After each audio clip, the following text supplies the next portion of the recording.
sân thì dương thay qua thử cá nghỉ chớn cho ai qua thử mày đầm lao sai mày ai qua chụp thử cá cho tiêu là mặt tẹt còn nẹt thử cá nó miền tây nẹt chẳng là cái nẹt support của xã còn ngàyนึงខ្ញុំនឹងយកបទពិសោធន៍បងស្រីម្នាក់ដែលគាត់ធ្លាប់ជាបាជំងឺផ្លូវចិត្តរបស់គាត់ក្នុងរយៈពេលជាង5ឆ្នាំដែលគាត់ជាបាកន្លងមកហើយមុននឹងខ្ញុំនិយាយខែនឹងឡើងមកខ្ញុំមាន disclaimer បន្តិចបាទន័យថាការនិយាយរបស់ខ្ញុំនេះខ្ញុំអត់ចង់និយាយថាអ្នកណាខ្លាំងអ្នកណាប្រកែអ្នកណាខ្សោយឬក៏អ្នកណាអីទេប៉ុន្តែជាបទពិសោធន៍មួយដែលបងប្អូនអាចយកទៅរៀនសូត្របានជិះវាក្នុងការដែលយើងមិនដឹងពីវិទ្យាសាស្ត្រមិនដឹងពីការព្យាបាលជំងឺយុទ្ធសាស្ត្រមួយចំនួន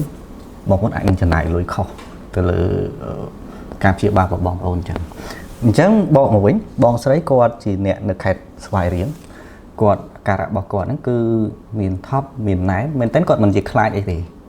តែពេលដែលគាត់ទៅកន្លែងមនុស្សច្រើនទៅកន្លែងអញ្ចឹងគាត់ទៅជាក់ដៃជាជើងណែនទ្រុងថប់ហើអញ្ចឹងទៅគាត់ទៅពិនិត្យផ្លូវកាយអត់មានអីគួរកត់អង្គល់ទេអញ្ចឹងយើងសន្និដ្ឋានថាគ្រូពេទ្យសន្និដ្ឋានថាគាត់មានជំងឺស្រើគាត់បានព្យាបាលនៅកន្លែងព្យាបាលមួយហ្នឹងរយៈពេលជាង5ឆ្នាំខ្ញុំទីទៅខ្ញុំដាក់ថ្នាំឲ្យអ្នកទាំងអស់គ្នាមើលថ្នាំរបស់គាត់មាន2មុខមានទី1sertraline ហើយមួយទៀតគឺ alprazolam ពីរមុខហ្នឹងគឺគាត់ប្រើយូរមែនតើគាត់ថាបើយើងគិតទៅ sertraline ជាថ្នាំដែលល្អអាចប្រើយូរបានចម្លែកមួយគឺ alprazolam គឺយកមកដាក់ទៅគ្នាព្រឹកងាយរហូត sertraline ហ្នឹងគាត់ប្រើកន្លះព្រឹកកន្លះងាយមួយរយៈចុងក្រោយគាត់ចាប់អារម្មណ៍ថាជំងឺរបស់គាត់ហ្នឹងរៀងងើបមកវិញលាប់មកវិញយើងប្រើពាក្យថាលាប់ចុះ relax គាត់ថាវាមិនដូចការគាត់ឈឺដំបូងគាត់ក៏បានតាក់ទងទៅពេទ្យចាស់គាត់មែនតើកន្លែងព្យាបាលរបស់គាត់ហ្នឹងរៀង high class បានន័យថាដើម្បីគាត់ជួបពេទ្យគាត់ត្រូវតាក់ទងទៅបុគ្គលិកពេទ្យ make appointment phone call បន្តទៀតទៅជួបគ្រូពេទ្យដែលព្យាបាលគាត់តែគាត់ព្យាយាមម្ដងពីរដងទៅគ្រូពេទ្យខាងគេរៀបចំឲ្យជួបគ្រូពេទ្យក៏អត់កើតក៏មានគ្រូពេទ្យមួយ backup បើតែគ្រូពេទ្យហ្នឹងគាត់ជួបជំនួសគាត់ថាខាងបុគ្គលិកហ្នឹងក៏គេប្រាប់ថាបងអាចជួបបានអត់អីចឹងណាគាត់ថា that's okay អត់អីទេគាត់អត់ខ្វល់ថាគ្រូពេទ្យណាទេសំខាន់ឲ្យតែដោះស្រាយបញ្ហាគាត់បានព្រោះគាត់រៀងអត់សូវស្រួលទាំងគាត់ញ៉ាំថ្នាំទីបន្ទាត់ទេនៅអត់ស្រួលទៀតក្រោយមកទៀតមកក៏តាមការវិនិច្ឆ័យតម្លៃរបស់គ្រូពេទ្យដែលមកជំនួសហ្នឹងការវិនិច្ឆ័យរបស់គាត់ថាកុំឲ្យគាត់ហ្នឹងពឹងផ្អែកលើថ្នាំពេកដោយសារបញ្ហាហ្នឹងគឺមកពីគាត់ហ្នឹងធ្វើការច្រើនពេកហើយគាត់ក៏រៀងមិនអស់ចិត្តគាត់ថាគាត់រៀងសង្ហាចិត្តបន្តិចដែរគាត់ថាព្យាបាលយូរហើយដល់ពេលចុងក្រោយមកថាគាត់នឹងធ្វើការច្រើនពេកអីចឹងទៅក្រោយមកទៀតមកគាត់ឃើញការផ្សព្វផ្សាយអីចឹងក៏គាត់ដូរទៅគ្រូពេទ្យមួយទៀតគ្រូពេទ្យក្រោយមកទៀតគាត់យកថ្នាំតែឲ្យមើលអញ្ចឹងដូចគ្នាដូចយកមកឲ្យខ្ញុំមើលអញ្ចឹងទៅគ្រូពេទ្យក្រោយទៀតឃើញការដែលប្រើប្រាស់ថ្នាំគឺឲ្យ sertraline នឹងដដែលហើយផ្លាស់ប្ដូរថ្នាំគេទៅជា lorazepam លេខ 0.5 វិញជំនួស alprazolam គាត់ហើយនឹងមានថ្នាំបន្ថែមបន្តិចទៅគាត់ញ៉ាំទៅរៀងអត់ស្រួលក៏គាត់តាក់ទងមកខ្ញុំអីចឹងទៅគ្រូពេទ្យទី2បើតាមខ្ញុំមើលទៅយុទ្ធសាស្ត្ររបស់គាត់មិនជាខុសទេប៉ុន្តែបញ្ហាគឺគាត់មើលក្របថ្នាំអត់ដាច់មែនតើនៅក្នុងវិស័យហ្នឹងបើយើងមើលក្របថ្នាំអត់ដាច់យើងកុំសង្ឃឹមថាយើងមើលជំងឺបានធូរស្រាលពីព្រោះអ្វីយើងត្រូវដឹងជំងឺថ្មីអត់សូវបាក់ព្យាបាលទេបញ្ហាគឺមើលតាមក្រោយគេមើលជំងឺផ្លូវអារម្មណ៍ផ្លូវចិត្តបញ្ហាគេតាមក្រោយគេគឺជារឿងដែលពិបាកហើយរឿងដែលដូចពីព្រោះយើងត្រូវដឹងថ្នាំដែលប្រើហ្នឹងប្រើអីខ្លះប្រើយូរប៉ុណ្ណាលេខប្រមាណទម្ងន់ប៉ុណ្ណាបើមិនអញ្ចឹងអ្នកឲ្យថ្នាំទៅក្រោយគឺអត់សងតង់គ្នាអ្នកជំងឺនឹងអត់ស្រួលទេជាពិសេសគ្រូពេទ្យខ្លះគាត់ចូលចិត្តដូរថ្នាំទាំងអស់បានន័យថាម៉េចថ្នាំគេលេបទៅមិនត្រូវណាស់ណាឯងតែក៏មិនខុសអីធ្ងន់ដែរទៅដករបស់គេចេញដាក់របស់គាត់ទាំងអស់ជំងឺហ្នឹងគឺទៅងាប់ទៅអត់ស្រួលទេមកដល់ខ្ញុំសួរនាំគាត់ដំណើរដើមតើអីចឹងទៅពីអង្គការ history taking មិនសួរប្រវត្តិការព្យាបាលឈឺនឹងមិនអីមិនប្លុកមើលឈាមមើលអីចឹងទាំងអស់មកវិញខ្ញុំចាប់អារម្មណ៍រឿងពីរទី1 គាត់ពិតជាធ្វើការច្រើនជាងធម្មតាមែនអត់បានគ្រូពេទ្យប្រាប់គាត់ថាកុំឲ្យពឹងលើថ្នាំទាំងច្រើនពេកហើយកុំឲ្យគាត់ធ្វើការច្រើនពេក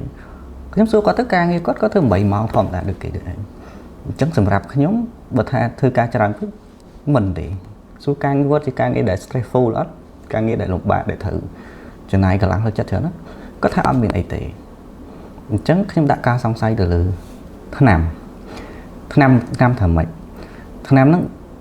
តិចបិទថាជាថ្នាំដែលល្អប៉ុន្តែល្អហ្នឹងមិនប្រកាសថាល្អសម្រាប់គាត់ពីព្រោះម្នាក់ត្រូវមួយថ្នាំផ្សេងគ្នាអញ្ចឹងខ្ញុំសង្ស័យថាអញ្ចេះសង្ស័យថាថ្នាំហ្នឹងពីដំបូងគឺប្រហែលជាជួយគាត់មិនសូវជាបានពេញលេញទេប៉ុន្តែដោយសារការវាយតម្លៃរៀងមិនសូវម៉ត់ចត់អញ្ចឹងធ្វើឲ្យគ្រូពេទ្យចេះតែបន្តហ្នឹងទៀតខ្ញុំសួរគាត់មកសំណួរទៀតខ្ញុំថាបងឯងការប្រើថ្នាំហ្នឹងជំងឺបងឯងធូរលះអត់បានដាច់ស្រេចអត់គាត់ថាធូរអត់លះទេពេលខ្លះនៅតែមានស្រើតនៅមានជាក់ដៃជាក់ជើងគាត់ថាវាតិចជាងមុនហើយគាត់ត្រូវចំណាយពេលច្រើនទៅលើការតាំងសមាធិទៅលើការហាត់ដង្ហើមហាត់អីចឹងទៅខ្ញុំថាអត់ខុសទេប៉ុន្តែខ្ញុំគិតថាចំណែកពីវិជ្ជសាស្ត្រក្នុងការទៅជួយបងគឺនៅមានភាពផុយស្រួយហើយក៏ស្ទើរទៅលើសិទ្ធិភាពការព្យាបាលខ្ញុំអត់ធ្វើអីច្រើនទេខ្ញុំសុំទី1បងបកទៅបន្តអល់ប្រាសាឡាមពណ៌កាឈុកនឹងបងវិញដូចមុនបែបបិទគេធ្វើមិនយើងធ្វើចឹងសិនដោយសារបងប្រើរៀងលើសរយៈពេលហើយ5ឆ្នាំដល់ចឹងទៅយើងដក direct ច្បាស់ជាមិនស្រួលទេចឹងអបទៅសិនចាំរកវិធីដកតាមក្រោយតែខ្ញុំសុំដូរថ្នាំ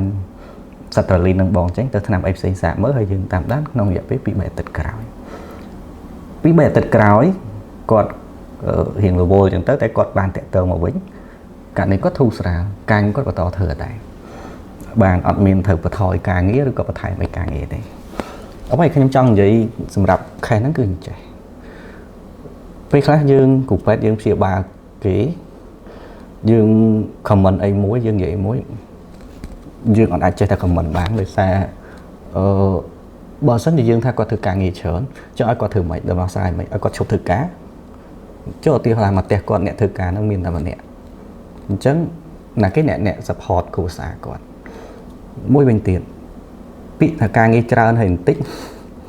យើងត្រូវចេះថ្លឹងថ្លែងដែរតែការងារហ្នឹងវាជាការងារតិចមែនតែវាលំបាកវា stress វាអីឬគាត់ធ្វើការច្រើនម៉ោងមួយថ្ងៃ10ម៉ោងអីម៉ោងឬក៏គាត់ធ្វើការលក្ខណៈមានម៉ោងយប់បន្តយកការងារមកធ្វើនៅផ្ទះអស់ហ្នឹងយើងត្រូវយកមកវាយតម្លៃជាងយើង comment អញ្ចឹងទៅទាំងការពិតវាអត់អញ្ចឹងវាធ្វើឲ្យអ្នកជំងឺគាត់បើគាត់ជឿទាំងស្រុងគាត់យកទៅដោះស្រាយទៅតាមអ្វីដែលគ្រូពេទ្យ comment ច្បាស់គាត់នឹងខាត់បងច្រើនអញ្ចឹងមែនតើសង្ឃឹមថានេះជាបទពិសោធន៍មួយដែលអ្នកទាំងអស់គ្នាយកទៅរៀនហើយរៀនសូត្រអីអញ្ចឹងជៀសវាងបើសិនជាយើងអត់មានព័ត៌មានអត់មានចំណេះដឹងពីអ្នកជំងឺដែលគាត់ធ្លាប់ព្យាបាលមកអ្នកខ្លះគាត់សម្រេចចិត្តគឺគាត់ការព្យាបាលរបស់គាត់ហ្នឹងអាចនឹងខុសអញ្ចឹងគាត់អាច